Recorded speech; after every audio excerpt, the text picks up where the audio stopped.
6వ అధ్యాయము. ఈ విధముగా సుఖయోగీంద్రుడు చెప్పిన దాన్ని విని విష్ణురాతుడగు పరీక్షిత్తు సర్వత్రా భగవద్దర్శనము చేయువాడును సర్వజ్ఞుడు ఆగు సుఖయోగీంద్రుని పాదపద్మములకు తన శిరస్సులో స్పృశించి నమస్కరించి ఇట్లు చెప్పుచున్నాడు. స్వామి, నేను సిద్ధుడునైతిని, నీచే అనుగ్రహించబడితిని. ఆద్యంతము లేని శ్రీహరితత్వమును దాన్ని పొందడి ఉపాయమును కరుణచే మీరు నాకు ఎరింగించిరి. భగవదాత్మకులకు మీ వంటి మహాపురుషులకు జ్ఞానహీనులు తాపత్రయ తప్తులకు జీవుల యందు అనుగ్రహము కలుగుట ఆశ్చర్యము కాదు. మీ వలన భాగవత పురాణ సంహితను వింటిని. భగవాను గుణములు వర్ణింపబడినవి. వాణ్ణి విని నా మనస్సు పరిపూర్ణమైనది. హే భగవాన్, తక్షకుడు మొదలగు మృత్యుల వలన నేను భయము నందను. అభయమును ఆనందరూపమునగు బ్రహ్మానందనమును మీ అనుగ్రహము చే పొందగలిగితిని. ఇంకా వినవలసినది నాకు ఏమీ లేదు. నా కోరికలు వాసనలు నన్ను వదిలినవి. ఇంకా మౌనముతో ఆ అధోక్షజని యందు మనసు నిలిపి ప్రాణములను విడుతును. అనుజ్ఞను సంగము మీ ఉపదేశము చే లభించిన భగవదనుభవనిష్టచే నాకు దేహాత్మ భ్రాంతి తొలగినది. కేవలానంద రూపముగు భగవత్ ఇట్లు పరీక్షిత్తు చెప్పగానే వ్యాసపుత్రులకు సుఖయోగి వెళ్ళి వచ్చేదనని పరీక్షిత్తుతో చెప్పి అతనిచే పూజింపబడిన వాడే తనతో ఉన్న మునులతో కూడా వెళ్ళిపోయాను. పరీక్షిత్తు కూడా తన మనసుచే ఆత్మను పరమాత్మ యందు చేర్చి పరమాత్మకు శేషభూతమగు తన ఆత్మను ధ్యానించుచు ప్రాణచలనము లేనివాడే ఒక వృక్షమునకు స్తబ్దుడే ఉండిపోయాను. సర్వేంద్రియ వ్యాపారంలో ఆగినవి. దేహమునందు దానికి సంబంధించిన వానియందు అభిమానము తొలగినది. సంశయములు అన్నియో విచ్ఛిన్నమైనవి. మహాసమాధినియందు ఉండి పరిశుద్ధ ఆత్మస్వరూపము గలవాడై ముక్తా వ్యవస్థలో ఉండెను. శమీకుని కుమారుడు కోపముతో తక్షకుని పరీక్షిత్తును కాటువేయమని పంపెను. ఆ ప్రయత్నముతో తక్షకుడు వచ్చుచు మార్గంన కాశ్యపుని చూచెను. అతడు విషహరణ మంత్రవేత్త. తక్షకుడు అతనికి సమృద్ధిగా ధనమునొసంగి పరీక్షిత్తు వద్దకు రాకుండా వెనుకకు పంపెను. తక్షకుడు బ్రాహ్మణ రూపమున కామరూప శక్తిచే ధరించి పరీక్షిత్తు వద్దకు వచ్చి కాటువేశను. అప్పటికే పరీక్షిత్తు ముక్తా వ్యవస్థ నంది ఉన్నాడు. అతని దేహమును తక్షకుడు కాటువేశను. ఆ విషాగ్నిచే ఆ శరీరం అందరూ చూచుచుండగా భస్మమాయెను. ఆకాశం నందు భూమి యందు దిక్కుల యందు అంతటా ఆహాకారము బయలువెడలెను. దేవతలు అసురులు నరులు అందరూ ఆశ్చర్యమునందిరి. దేవదుందుబులు మ్రోగెను. గంధర్వులు అసురులు గానము చేసిరి. దేవతలు భేష్ భేష్ అనుచు పుష్పవర్షము కురిపించిరి. జనమేజయుడు పరీక్షిత్తు కుమారుడు తన తండ్రిని తక్షకుడు కాటువేసనని సర్పయాగమును ఆరంభించి ఆ అగ్నిహోత్రమున సర్పంలో ఆహుతి అగునట్లు ఆహ్వానించెను. తక్షకుడు భయపడి ఇంద్రుని శరణు పొందెను. జనమేజయుడు తక్షకుడు రాకుండా చూచి కారణం ఏమని బ్రాహ్మణులను అడిగెను. అప్పుడు ఆ బ్రాహ్మణులు తక్షకుడు ఇంద్రుని శరణు పొందినాడు, అందుచేవాడు అగ్నిలో పడుటలేదు అని చెప్పిరి. అప్పుడు ఇంద్రునితో కూడా అగ్నిహోత్రమును పడినట్లు మంత్రములతో ఆహ్వానించుడని బ్రాహ్మణులను కోరెను. బ్రాహ్మణులు అట్లే మంత్రములను ఉచ్చరించి ఇంద్రునితో కూడా తక్షకుని ఆహుతి అగునట్లు పిలిచిరి. ఇంద్రుడు తన ఆసనముతో కదిలిపోయెను. తక్షకునితో విమానముతో పడుచున్న ఇంద్రుని చూచి బృహస్పతి జనమేజయునితో ఇట్లు పలికెను. ఓ రాజేంద్ర, ఈ తక్షకుడు అమృతపానము చేసినవాడు. ఇతడు చంపదగినవాడు కాడు. ప్రాణులకు జీవితము మరణము కర్మాధీనమై ఉండును. కర్మ కంటే వేరొకరు సుఖ దుఃఖములకు కారణము అయిన వారు లేరు. ప్రారబ్ధ కర్మయే సర్పము. చోరులు శత్రువులు అగ్ని జలము ఆకలి దప్పులు రోగములు అనని వ్యాజ్యముచే చంపురు గాని ఇవి ఏమీ కారణము కాదు. అందుచే నీ తండ్రి మరణమునకు కర్మయే కారణము. ఈ సర్పయాగమును ఆపుచేయము. ఎవరి అదృష్టమును అనుసరించి వారు సుఖదుఖములను పొందుదురు. తప్పు ఎరుగని పాములను అకారణంగా చంపితివి అని చెప్పగా జనమేజయుడు సర్పయాగమును ఆపుచేసెను. జనమేజయుడు బృహస్పతిని పూజించెను. ఒకటి బాధించుచున్నది, ఒకటి బాధింపబడుచున్నది అన్నది విష్ణు యొక్క మాయ. మాయ భగవానుకు వశవర్తిని అయి ఉండునది. పరమాత్మ యొక్క స్వరూపమును భావించిన వారినే మాయ చేరలేదు అన్నప్పుడు అతనిదే అయిన మాయ అతనిపై తన ప్రభావంను చూపలేదు. సంకల్ప వికల్పాత్మకమగు మనసు ఆ మాయను గుర్తించలేదు. పరమాత్మ మనసుకు అతీతుడు. మాయాకు మాయా వికారములకు చేర సత్యము కాని వాడు. అతనికి కర్మచే సృజింపబడి దేహము గాని కర్మ గాని ఉండదు. దేవ మనుష్యాది శబ్దములచే అతడు చెప్పబట్టుకు వీలు కానివాడు. సత్వరజస్తమో గుణములకు వసులకు జీవుడు కూడా అట్టి పరమాత్మ స్వరూపమును మననం చేసినచో జన్మ మృత్యువులతో ఆకలి దప్పులతో శోకమోహములతో సంబంధము లేనివాడే విరాజిల్లును. ప్రకృతి పురుషుల కంటే ఉత్కృష్టమైనది ఆ వైష్ణవమగు పరమపదము. జడమగు ప్రకృతిని చైతన్యము గల జీవుని ఆ భగవత్ స్వరూపముల కంటే వ్యతిరిక్తములు అని తెలుపుటకు ఇటిది కాదు అని వేదాంతులు చెప్పుచుందురు. భగవద్విషయమున అనన్యమైన భక్తి గలవారు, ఇతర విషయములందు విరక్తి గలవారు మాత్రమే శరీరమును, నేను అని అహంకారమును, శరీరమునకు చెందిన వాణ్ణి నావి అనే మమకారమును జయించి వైష్ణవ పరమపదము పొందగలరు. ఈ దేహముని ప్రధానముగా భావించి విరుద్ధవాదములు పురుషవచనములు పలుకుట మానవలను. ఈ శరీరం కొరకు ఒకరిపై వైరములు పూనుట మానవలను. ఈ చెప్పవలసినంతయు చెప్పి సూతుడు తమకు గురువగు బాదరాయణునకు నమస్కారం చేయుచున్నాడు. ఇట్లు చెప్పవలసిందంతయు చెప్పి సూతుడు తమకు గురువగు బాదరాయణునకు నమస్కారం చేయుచున్నాడు. నమో భగవతే తస్మై కృష్ణాయ అకుంఠమేధసే యత్ పదాంబురః ధ్యానాత్ సంహిత మజ్జగామియాం. భగవానుడను అసంకుచిత బుద్ధి అనుగు కృష్ణద్వైపాయనుకు నమస్కారం. ఏ గురు పదాంబుజ ధ్యానముచే ఈ సంహితను పొందితునో అటు వ్యాస భగవానుకు నమస్కారం. సౌనకుడు మరలా ఇట్లో ప్రశ్నించుచున్నాడు. వ్యాస శిష్యులకు పైరుడు మొదలగు వారు వేద ప్రవృత్తులను చెప్పితిరి. అవి ఎట్లు ఆవిర్భవించినవో ఎట్లు విభజింపబడినవో ఎరింగింప కోరుచున్నాను. భగవానుడను అసంకుచిత బుద్ధి అనగు కృష్ణద్వైపాయమునకు నమస్కారము. ఏ గురు పదాంబుజ ధ్యానముచే ఈ సంహితను పొందితునో అటు వ్యాస భగవానుకు నమస్కారము. సౌనకుడు మరలా ఇట్లు ప్రశ్నించుచున్నాడు. వ్యాస శిష్యులకు పైలుడు మొదలగు వారు వేద ప్రవక్తులని చెప్పితిరి. అవి ఎట్లు ఆవిర్భవించినవో ఎట్లు విభజింపబడినవో ఎరింగింపగోరుచున్నాను. యోగుల శరీరమును పుణ్యాపుణ్య రూపముగు కర్మను ఇంద్రియములను వదిలించుకుంటకు ఏ నాదమును ఉపాసింతురో ఆ నాదం నుండి 3 అక్షరముల కూడిక చే ఏర్పడిన ఓంకారము ఆవిర్భవించెను. దీనికి మూలమగు నాదమును ఉపాసించుట చేతనే శరీర కర్మ ఇంద్రియములు అనేడు మలములు తొలుగును. ఆ నాదము నుండి ఆవిర్భవించిన ఓం అనేది ప్రణవమే పరమాత్మకు వాచకమగు శబ్దము. ఇంద్రియములు ఏవియూ పనిచేయకుండా ఉన్నప్పుడు కూడా పరమాత్మకు సహజమగు జ్ఞానము ఉండును. జీవునకు పరమాత్మ ద్వారా అట్టి జ్ఞానము కలుగును. వేరొక విషయమును గూర్చిన జ్ఞానము లేనివాడై చెవులు మూసుకుని వినినచో ఏ ప్రణవము హృదయాకాశమున అభివ్యక్తమగును, ఏ ప్రణవముచే లౌకిక శబ్దములు వైదిక శబ్దములు ఆవిర్భవించినవో ఆ శబ్దము భగవంతునకు వాచకము. ఆ శబ్దమే సర్వమంత్రములకు, వేదములకు, ఉపనిషత్తులకు మూలము. అది సర్వకాలములయందు ఉండునది. ఆ ప్రణవమునకు అకార ఉకార మకారములు అనేది 3 వర్ణములు అవయవములుగా ఆవిర్భవించినవి. ఆ అక్షరముల నుండియే అనన్యార్హ శేషత్వము, అనన్య శరణత్వము, అనన్య భోగ్యత్వము అనేది 3 అర్థములు గ్రహింపబడుచున్నవి. ఆ ప్రణవమే భగవానుడే పొందబడి వాడు, పొందించువాడు అనేది గుణములను ప్రతిపాదించు నారాయణాది నామములకు ప్రకాశకమై ఉండినది. ఆ ప్రణవము నుండియే ఆ భగవానుడకు బ్రహ్మ అంతస్తులు, ఓష్మలు, సర్వములు, స్పర్శలు అన భేదములు గల హల్లులను, హ్రస్వములను, దీర్ఘములు అనే 2 విధములను అచ్చులను సృజించినాడు. యారాలావాలకు అంతస్తులు అని పేరు, శేషాసాహాలకు ఓష్మలు అని పేరు, కామదులు మా వరకు ఉండు 25 వర్ణములకు స్పర్శలు అని పేరు. దీన్ని అక్షర సమామ్నాయము అందరు. చతుర్ముఖ బ్రహ్మ ఈ అక్షర సమామ్నాయము నుండి 4 వేదములను తన 4 ముఖములచే వెలువరించెను. వేదము యజ్ఞములలో ఉపయోగించుటకై ఏర్పడినది. యజ్ఞములలో ఈ 4 వేదములను 4 ఋత్విక్కులు చదువుచుందురు. అందుచే యజ్ఞములకు చాతుర్హోత్రమని పేరు. అందు అధ్వర్యువు యజుర్వేదమును పఠించును, ఉద్గాత సమవేదమును పఠించును, హోత ఋగ్వేద మంత్రములను పఠించును. వారికి ఆ వేదములను అందించి దానిచే యజ్ఞములను లోకములకు ప్రకాశింపజేయవలను అని ప్రణవముతో కూడిన 4 వేదములను తన కుమారుడు మరీచి మొదలగు వారికి బ్రహ్మ ఉపదేశించెను. వారు వారి శిష్యులకు ఉపదేశించరి. కాగా 4 యుగములలో ద్వాపర యుగమున ప్రారంభం నందు అంతవరకు ఒకటిగా ఉన్న వేదమును భగవానుడే వ్యాసుడుగా అవతరించి విభజించెను. ద్వాపరము దాటగానే కలికాలము వచ్చెను కనుక ఆ కాలంలో జనులు అల్ప ఆయుర్దాయము, అల్పబలము, అల్పబుద్ధి గలవారు అగుదురు అని ఆ వేదముల నుండి ఒక్కొక్క భాగమును ఋషులు భగవత్ ప్రేరణముచే విభజించిరి. 28 చతుర్యంగములు గడిచిన తరువాత ఈ ద్వాపర యుగమునందు భగవానుని అంశాంశముగా పరాశర మహర్షి వలన సత్యవతి యందు అవతరించిన బాదరాయణుడు వేదములు 4 విధములుగా విభజించెను.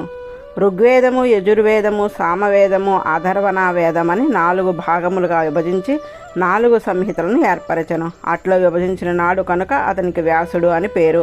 4 శిష్యులను పిలిచి 4కి 4 వేదములను అతడు వసంగెను. పైలుడు అనువానికి ఋగ్వేదమును, వైశంపాయునికి యజుర్వేదమును, జైమినికి సామవేదమును, అధర్వాంగరసము అనడి అధర్వవేదమును సుమంతునకు శంగెను. ఋగ్వేదమునకు బహ్రుచు అని పేరు, యజుర్వేదమునకు నెగదమని పేరు, సామవేదమునకు చందోగ సంహిత అని పేరు, అధర్వవేదమునకు అధర్వాంగిరసము అని పేరు. పైలుడు తన ఋక్ సంహితను రెండుగా విభజించి తన కుమారుడు ఇంద్రప్రమితి అనువానికిని శిష్యుడు అగు భాష్కరునకు ఉపదేశించెను.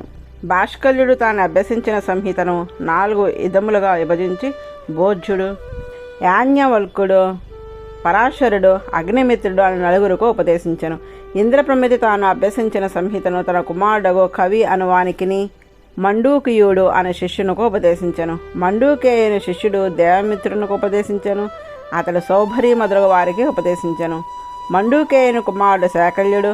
అతడు తాను అభ్యసించిన శాఖకు 5గా విభజించి వాచ్యుడు, ముద్గలుడు, శాలీయుడు, గోకల్యుడు, శిశురుడు అను 5 నేర్పెను. ఆ శాకల్యుని శిష్యుడు జాతకర్ణుడు. అతడు నిరుక్తంతో కూడి తాను నేర్చిన సంహితను బాలకుడు, పైంజుడు, వైతాళుడు, విరజుడు అను 4 ఉపదేశించెను. భాష్కరుని కుమారుడు వెనుక వచ్చిన అన్ని శాఖల నుండి కొన్ని భాగములను సేకరించి వాలిక్యల సంహితను ఏర్పరచెను. దాన్ని పైలాయిని, ఆర్ఘి, కాసారుడు అను 3 అభ్యసించిరి. ఈ విధముగా ఋగ్వేద సంహిత అనేక శాఖలుగా విస్తరించెను. దీన్ని బ్రహ్మఋషులు ధరించి తర్వాత వారికి అందించవచ్చురి. ఈ వేద విభాగమును విన్నంత మాత్రంచే సర్వపాపములు పోవును. వైశంపాయన శిష్యులు చరుకులు, అధ్వరులు, చరుకులు అను శిష్యులు తమ గురువుగారికి సంక్రమించిన బ్రహ్మహత్య పాపమును తొలగించుటకు ఆచరించవలసిన వ్రతమును గురువుగారికి బదులు ఆచరించిన వారు కనుక చురకులు అని పేరు వచ్చినది, చరకులు అని పేరు వచ్చినది. వైశంపాయని శిష్యుడు యాజ్ఞవల్క్యుడు. అతడు చాలా సమర్థుడు.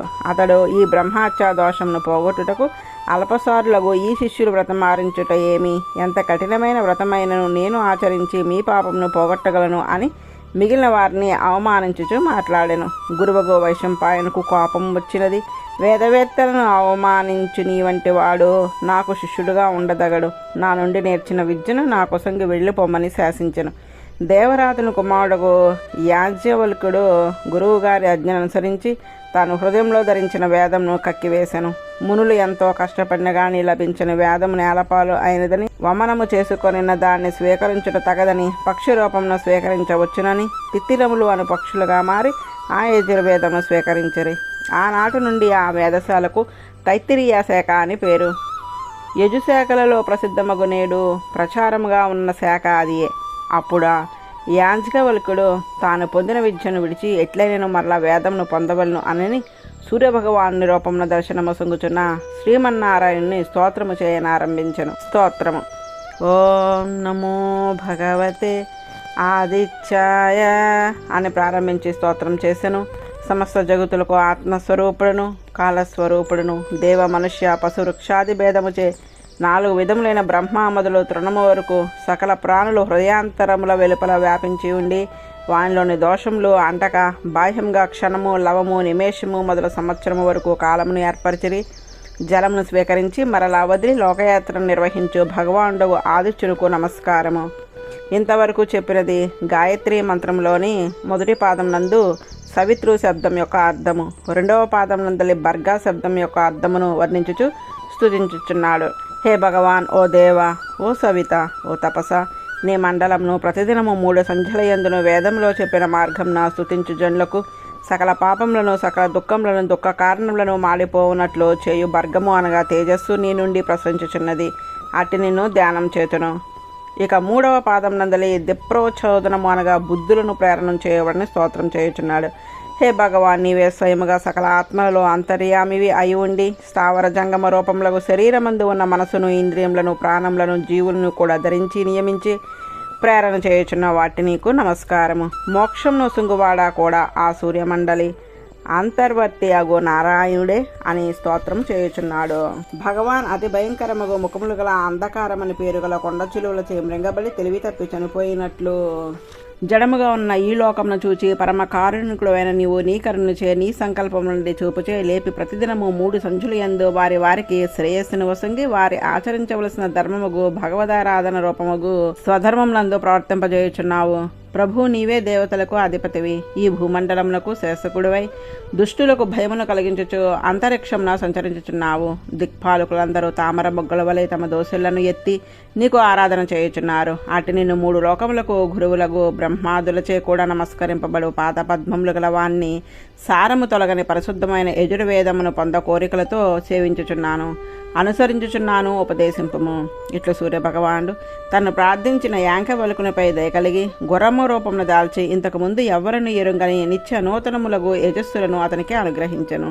యాంకవల్కుడు అపరితములగు ఆ యజస్సులచే 15 శాఖలను ఏర్పరచెను. సూర్యభగవానుడు అనుగ్రహింపగా పొందిన శాఖలలో కాన్వశాఖ, మాధ్యందిన శాఖ ప్రధానమైనవి. దీన్నే శుక్ల యజుర్వేదము అందరు.